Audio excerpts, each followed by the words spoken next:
Are you also confused by the markings on the cable? Today, let's take a brief look at the meaning of cable imprints. This is the type of patch cord. The common types are Cat 5e, Cat 6, Cat 6e.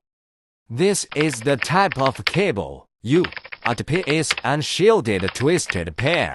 Other common types are FTP foil twisted pair, FTP shielded foil twisted pair. This is the type of conductor, with the exception of stranded. Solid wires are also common.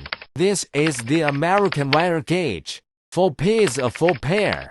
This is the jacket material, like LSTH, PVC, P are more common. ISO, IEC 11801. Information technology, generic, cabling for customer premises.